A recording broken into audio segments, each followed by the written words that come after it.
Hello students, today we will discuss the stanza-wise summary of the poem Children's Song.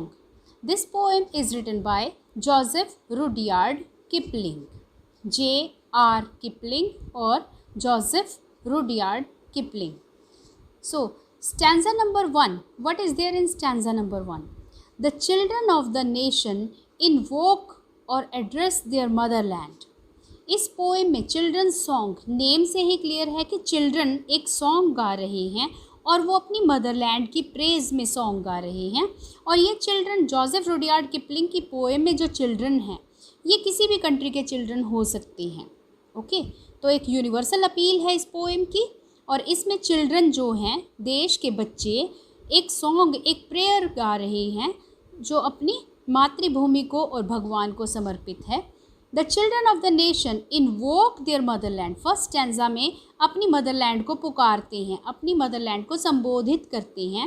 And pledge, और ये promise करते हैं that they will love their motherland and work hard for her when they grow up and become responsible, कि जब वो बड़े हो जाएंगे और रिस्पॉन्सिबल जिम्मेदार नागरिक बन जाएंगे अपने देश के, तो वो अपनी मदरलैंड से प्यार करेंगे और अपनी मदरलैंड के लिए हार्ड वर्क करेंगे।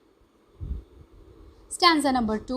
The children invoke God and request Him to help them when they need. Second stanza में जो children हैं वो invoke करते हैं मदरलैंड को और मदरलैंड को पुकारते हुए गॉड को सेकंड स्टैंजा में, फर्स्ट स्टैंजा में मदरलैंड को इन्वोक करते हैं, सेकंड स्टैंजा में गॉड को, भगवान को पुकारते हैं और रिक्वेस्ट करते हैं हिम, यहाँ गॉड के लिए एच कैपिटल लिखा है हिम, उनको रिक्वेस्ट करते हैं गॉड को। ओके, तो यहाँ नेक्स्ट लाइन में विद हिज हेल्प, ये हिज जो है एच कैपिटल है, these pronouns are used, him and his, these pronouns are used for God. तो कैपिटल लेटर जैसे गॉड में जी कैपिटल लिखते हैं ऐसे ही इनमें प्रोनाउंस में एच और एच कैपिटल लिखा जाता है। द चिल्ड्रन इन्वोक गॉड, भगवान को पुकारते हैं, and request him to help them when they need, कि जब भी उनको नीड हो, ज़रूरत पड़े, भगवान उनकी हेल्प करे। With his help they want to build their heritage pure and undefiled, भगवान की हेल्प के साथ, भगवान की मदद से वो अपने हेरिटेज को, अपनी धरोहर को, जो वो धन संपदा धरोहर जो भी अगली पीढ़ियों के लिए छोड़ के जाएंगे, वो उसको प्योर और अनडिफाइल्ड बनाए रखना चाहते हैं। They want to build their heritage pure and undefiled, पवित्र रखना चाहते हैं बिना किसी इम्प्योरिटीज़ के, और अनडिफाइल्ड, उसमें कोई भी इम्परफेक्शंस ना हो, कोई भी उसमें पोल्यूशन या कोई भी इस तरह की इम्प्योरिटीज़ ना हो। डिफाइल होता है रूप बिगाड़ना, DEFILE, डिफाइल। ओके, तो अनडिफाइल्ड, जिसका रूप बिगड़ा ना हो, सही बिल्कुल उचित तरीके से वो उसको रखना चाहते हैं, अपनी हेरिटेज को, अपने जो धन संपदा या जो भी रिसोर्सेज हैं, यहाँ पर हेरिटेज हमारे रिसोर्सेज के लिए यूज़ होता है, हमारे वाटर रिसोर्सेज हो सकते हैं, एयर हो सकती है, स्काई हो सकता है, हमारी लैंड हो सकती है, सॉइल हो सकती है, ओके, ह्यूमन रिसोर्सेज हो सकते हैं, हमारे जंगल्स हो सकते हैं, तो ये सब चीज़ें हमारे हेरिटेज होती हैं। और चिल्ड्रन ये चाहते हैं कि वो इन रिसोर्सेज को यूज़ करते हुए भी इनको प्योर बनाए रखें, इनका रूप ना बिगाड़ें और आने वाले जनरेशन्स के लिए अपने रिसोर्सेज को बचा के रखें और ये प्योर और अनडिफाइल्ड हेरिटेज उनको सौंप कर जाएं। तो चिल्ड्रन गॉड को इन्वोक करते हैं कि वो उनको हेल्प करे जब भी उनको ज़रूरत हो, और गॉड की हेल्प से वो अपने हेरिटेज को प्योर और अनडिफाइल्ड रखना चाहते हैं। Is it clear? Now stanza number 3. The children want to learn and be able to take responsibilities at an early age. Children चाहते हैं कि वो एक अर्ली एज पे ही, अर्ली स्टेज ऑफ लाइफ, जीवन में जल्दी ही रिस्पॉन्सिबिलिटीज़ लेना और रिस्पॉन्सिबिलिटीज़ को समझना। They want to learn and be able to take responsibilities, जिम्मेदारियाँ सीखना चाहते हैं और जिम्मेदारियाँ संभालना चाहते हैं, वो भी अर्ली स्टेज ऑफ लाइफ पर, जीवन में बहुत ही जल्दी बचपन में ही जिम्मेदार नागरिकों की तरह बिहेव करना चाहते हैं। They want to learn the value of truthfulness. Truthfulness होता है सच्चाई। सच्चाई की वैल्यू जो है, जो मनुष्यों को सच्चाई का रास्ता होता है, ओके, तो सच्चाई की जो वैल्यू है उसको वो सीखना चाहते हैं। ट्रूथफुलनेस की वैल्यू को सीखना चाहते हैं। Okay, they want to learn the values of truthfulness.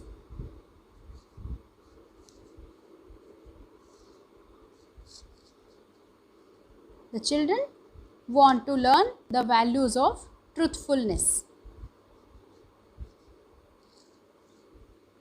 That is inseparable for the existence of nations. और वो वैल्यू जो कि नेशंस के अस्तित्व के लिए इनसेपरेबल हैं, सेपरेट नहीं की जा सकती। अगर ये वैल्यूज़ नहीं रहेंगी तो नेशंस का एग्जिस्टेंस नहीं रहेगा, राष्ट्र जो हैं वो उनका अस्तित्व नहीं रहेगा, वो मिट जाएंगे। तो एक राष्ट्र तभी उन्नति करता है, तभी उसकी एग्जिस्टेंस बनी रह सकती है अगर उसके जो सिटीजन्स हैं, नागरिक हैं, वो ट्रूथफुल हों, सच्चाई का रास्ता अपनाते हों, सच्चाई के रास्ते पर चलने वाले हों।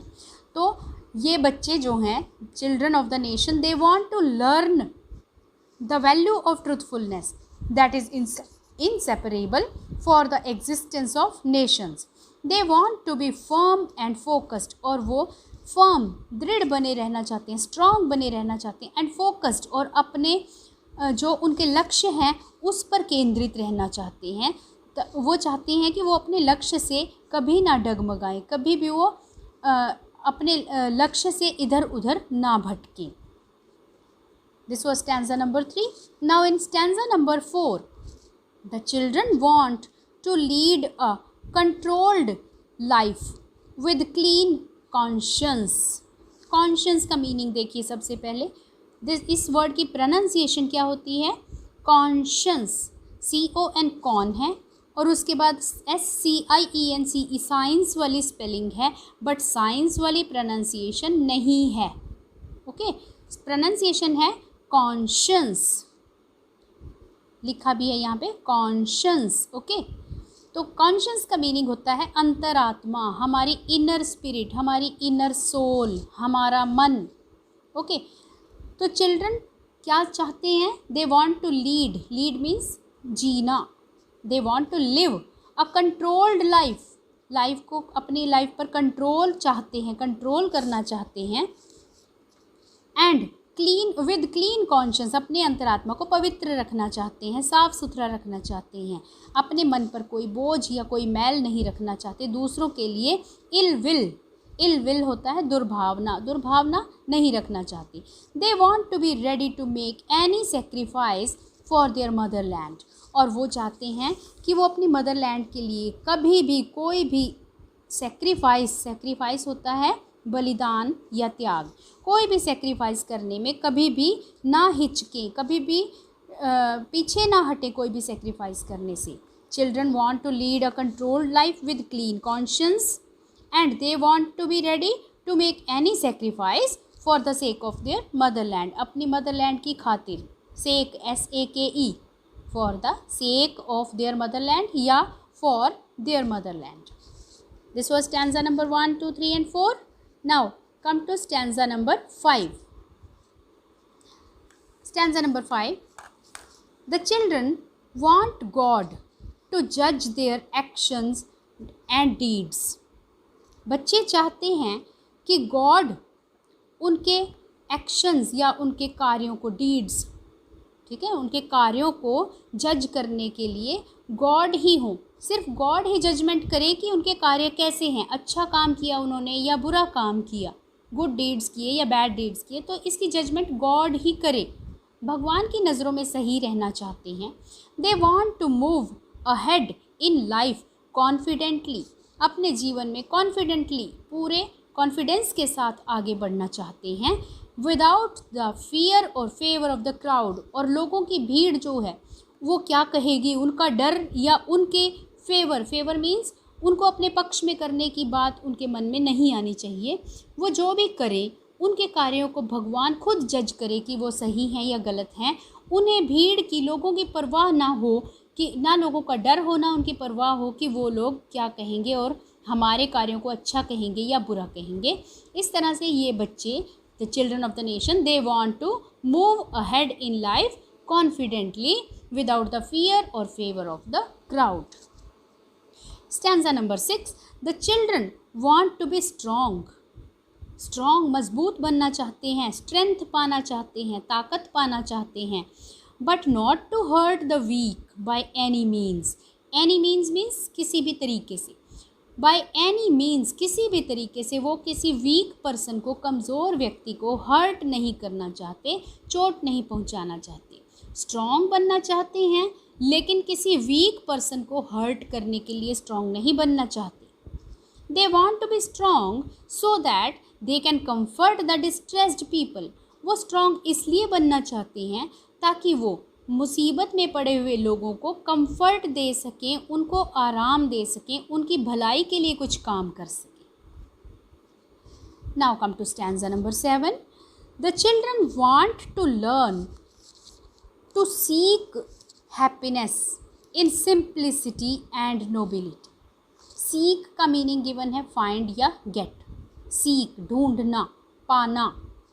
बच्चे चाहते हैं कि वो छोटी छोटी बातों में सिंप्लिसिटी और नोबिलिटी, नोबल मीन्स जो अच्छे विचारों वाले होते हैं और सिंपल होते हैं, उस सिंप्लिसिटी और नोबिलिटी में ही उनको खुशी मिले। खुशी ढूंढना चाहते हैं, वो भी सिंपल रहकर और नोबल विचारों के साथ, अच्छे विचारों के साथ, सुविचारों के साथ। They don't want to have any bitter experiences in life. अपने जीवन में कोई कड़वे अनुभव नहीं लाना चाहते। bitter experiences, कड़वी यादें या कड़वे अनुभव के कुछ किया और उसका रिजल्ट्स बहुत बुरा हुआ, ऐसी बातें वो नहीं चाहते। They don't want to have any bitter experiences in life. They want to learn the value of forgiveness. वो दूसरों को माफ़ करने की जो वैल्यू होती है, एक गुड वैल्यू, एक गुड क्वालिटी आती है हमारी लाइफ में कि हम दूसरों को माफ़ कर सकें। प्रेयर में कहा भी गया है, भेदभाव अपने दिल से साफ़ कर सकें, दूसरों से भूल हो तो माफ़ कर सकें, खुद पे हौसला रखें, सच का दम भरें। आपने ये प्रेयर सुनी है, हमको मन की शक्ति देना, मन विजय करें, दूसरों की जय से पहले खुद को जय करें। तो ये पूरी पोएम उसी प्रेयर सॉन्ग से इंस्पायर्ड लगती है और उसमें भी वही वैल्यू ऑफ ट्रूथफुलनेस, सच का दम भरें, कॉन्फिडेंटली वॉक करें, स्ट्रॉन्ग बने, दूसरों को तकलीफ़ ना पहुंचाएं, दूसरों से भूल हो जाए तो उनको माफ़ कर सकें, अपने मन से भेदभाव को साफ़ कर सकें। तो ये सारी वैल्यूज़ उसी सॉन्ग से, उसी प्रेयर सॉन्ग से रिलेटेड लगती हैं। They want to learn the value of forgiveness. दूसरों को माफ़ करना सीखना चाहते हैं। They want to learn to forgive others for their misdeeds. अगर दूसरों ने कोई गलत काम भी किया है तो भी वो उनको माफ़ कर देना चाहते हैं। And love all mankind, और पूरी मानव जाति को प्यार करना चाहते हैं। किसी के misdeeds, बुरे कार्यों को भी वो forgive करना, माफ़ कर देना चाहते हैं। फॉरगिवनेस की वैल्यू सीखना चाहते हैं कि उन्हें माफ़ करना आ जाए, क्षमा की भावना, क्षमा कर देना, किसी से भूल हो जाए तो उसको क्षमा कर सके, ये वैल्यू सीखना चाहते हैं। Stanza number 8, this is the last stanza. In the last stanza the children invoke their motherland. अपनी मदरलैंड को पुकारते हैं। स्टार्टिंग में फर्स्ट स्टैंजा में भी मदरलैंड को पुकारा, उसके बाद उन्होंने गॉड को पुकारा और अब लास्ट लाइन में फिर मदरलैंड को लास्ट स्टैंजा में पुकारते हैं और अपनी मदरलैंड को कहते हैं। And call her the land of our birth, our faith, our pride. और उसको कहते हैं कि आप हमारे जन्मभूमि हो, आप हमारे विश्वास की भूमि हो, हमें आप पर विश्वास है और आप हमारा गर्व हो, हमें आप पर अभिमान है, हमें गर्व है कि हम आप इस जन्मभूमि में पैदा हुए हैं, हमें गर्व है कि हम इस देश के नागरिक हैं। तो अपनी मदरलैंड को पुकारते हैं और उसको land of our birth, our faith, our pride कहते हैं। They remember the sacrifices of their forefathers made for her. Her यहाँ पर मदरलैंड के लिए यूज़ हुआ है।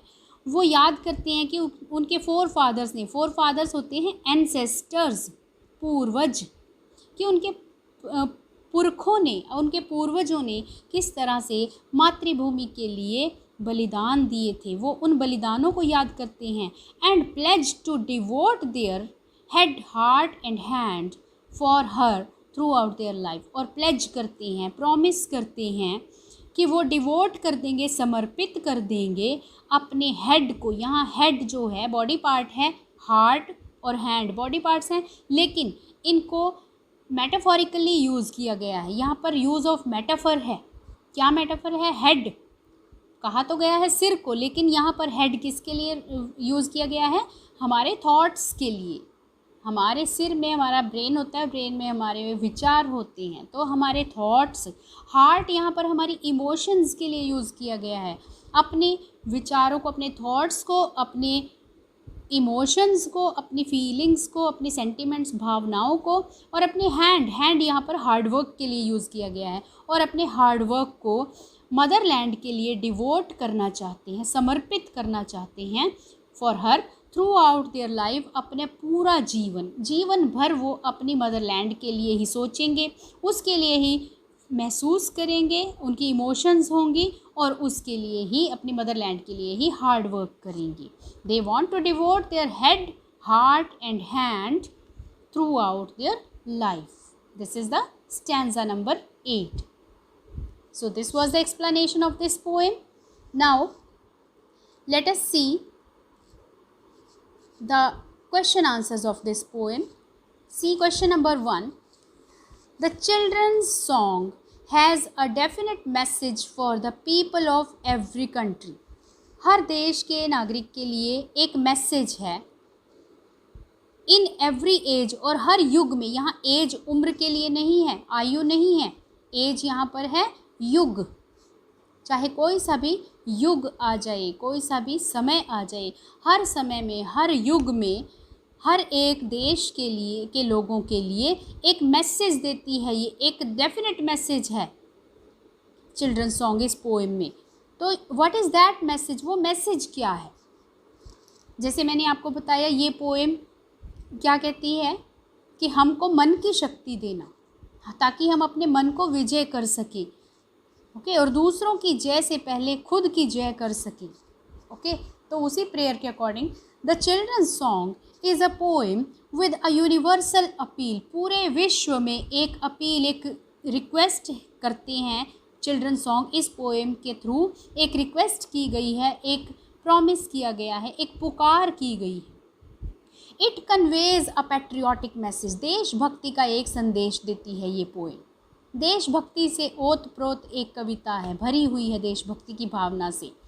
The message is that in order to serve the motherland, in order to का मतलब भी टू होता है, ठीक है, अपनी मदरलैंड की सेवा के लिए, ठीक है, in order to serve the motherland, motherland मातृभूमि की सेवा के लिए, with all zeal and zest, पूरे जोश खरोश से।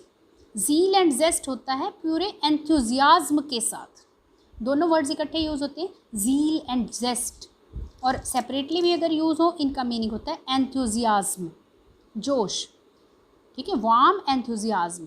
पूरे जोश के साथ अपनी मदरलैंड की सेवा करने के लिए one needs to be a perfect human being, मनुष्य को एक परफेक्ट ह्यूमन बीइंग बनना पड़ेगा।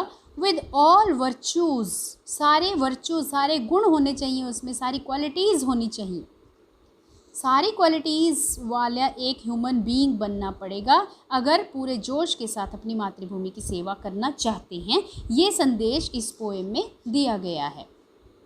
Only a person with great moral character can fulfil the responsibility of serving the Motherland sincerely.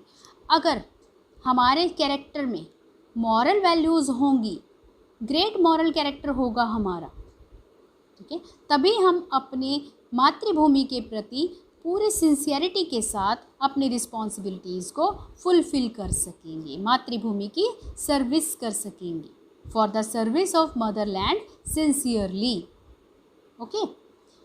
Now second question, how can we comfort a man in distress मुसीबत में कोई मनुष्य है तो उसको कैसे हम कंफर्ट कर सकते हैं, कैसे उसको सांत्वना दे सकते हैं, कैसे उसको हम संभाल सकते हैं।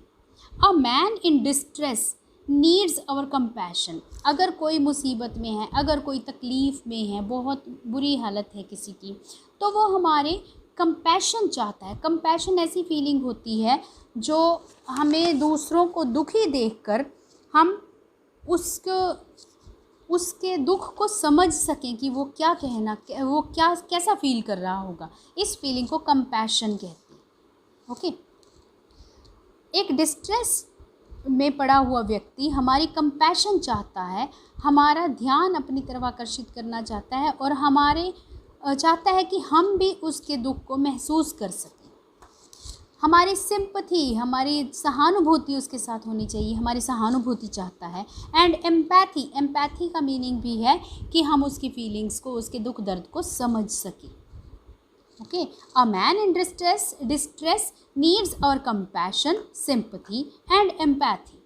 If we have these qualities of character, अगर चरित्र की ये विशेषताएं हमारे अंदर हैं, अगर हम कंपैशनेट हैं, अगर हमारे अंदर कंपैशन है, सिंपैथेटिक हैं हम लोग, अगर सिंपथी है या एम्पैथेटिक हैं, हमारे अंदर एम्पैथी है, we can provide comfort and solace to a man in distress. तभी हम मुसीबत में पड़े हुए दुखी व्यक्ति के दुख में उसको कंफर्ट, सांत्वना दे पाएंगे और सोलेस, उसको सहानुभूति, उसको सांत्वना दे पाएंगे। उसको कह सकेंगे कि घबराओ मत, बहुत जल्दी ही तुम ठीक हो जाओगे, तुम्हारी सारी मुसीबतें दूर हो जाएंगी। इसको कहते हैं सोलेस।